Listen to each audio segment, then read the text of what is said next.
Today we'll be making these delicious peanut butter cookies loaded with Reese's peanut butter chips. These cookies are not hard or cakey, they're absolutely perfect. The full recipe can be found down below. In a medium bowl, combine 1 cup of all-purpose flour, 1/4 teaspoon of sea salt, 1/2 teaspoon of baking soda, and 1/2 tablespoon of cornstarch.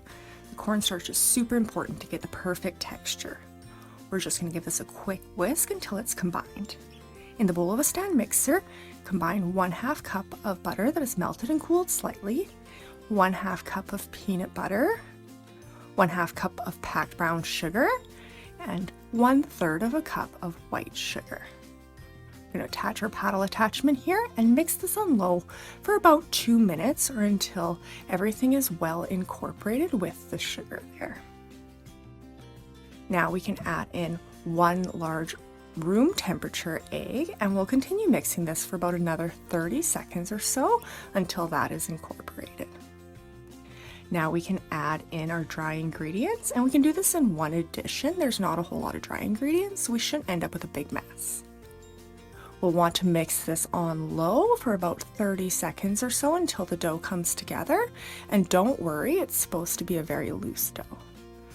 Now we'll pop our bowl off the mixer and add in 1 cup of peanut butter chips. You could also do white chocolate or dark chocolate chips, whatever you'd like. You could omit them completely, but then you'll have less cookies. So now that our dough is ready, we are going to use a 1.5 tablespoon cookie scoop and scoop these onto parchment lined sheets. If you don't have one of these cookie scoops, you could just drop them by the rounded tablespoon. And if you don't have parchment, you can just do it right onto the pan. As always, I'm going to add a few extra peanut butter chips on top here, just so they look extra nice. And then these are going to bake in an oven preheated to 350 Fahrenheit or 175 Celsius for about 8 to 10 minutes. Take them out as soon as they're golden brown, allow them to cool in the pan for a moment, and then move them to a wire rack to finish cooling completely. These cookies have the absolute best texture of any peanut butter cookie I've ever had. As always, all of the instructions in the full recipe can be found down below, and if you have enjoyed this, I would appreciate it so much if you would like or subscribe. I hope that you'll join me next week for a new recipe. Thanks so much for watching.